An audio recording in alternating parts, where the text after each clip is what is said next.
You're listening to the Integrated Business Planning Podcast. Multidimensional modeling and forecasting.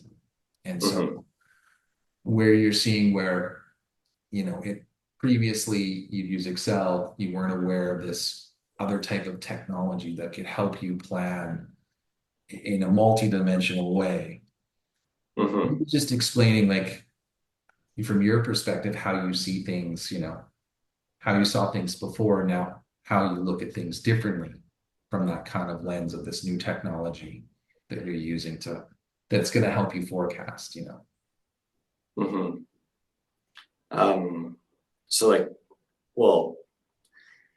multi-dimensional planning. So planning analytics, and this is something that I just learned in the last 6 months, the difference between different types of databases, and planning analytics being based off of cubes, multi-dimensional data sets, which I find really fascinating. But what that allows us to do is start linking in a lot more robust of a way, like our budgeting processes with actuals and different data sets, so obviously any budget's built off of sales forecasts, and then you look at your production budgets and all of that good stuff.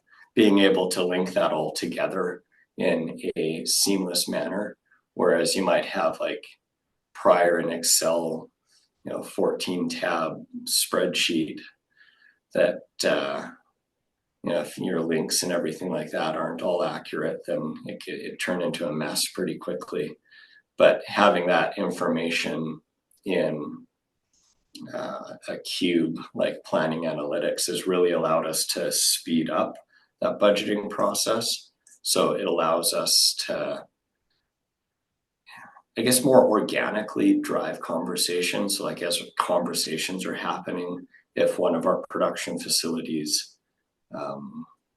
has a slight modification to how many trailers that they're going to be producing on product line A or B or C, that data can be inputted, and that automatically updates the budget as a whole, and you can links to sales, or how we're looking at our forecasting model, things like that. That data is a lot more integrated fully, and then it also, being multidimensional allows us to link in other types of data sets, so you're able to layer and build a much more robust mosaic or picture of the business that is not just multidimensional, but alterable. You can change it and see those changes and the impacts of those changes in real time, which is kind of cool.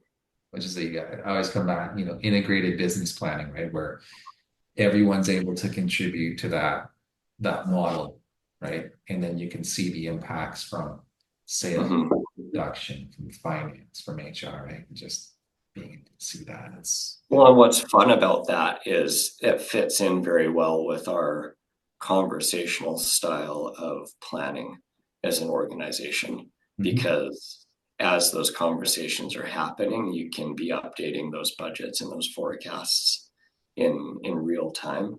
So it creates, or it allows that iterative process of any business to happen a lot more quickly and organically and seamlessly, ultimately.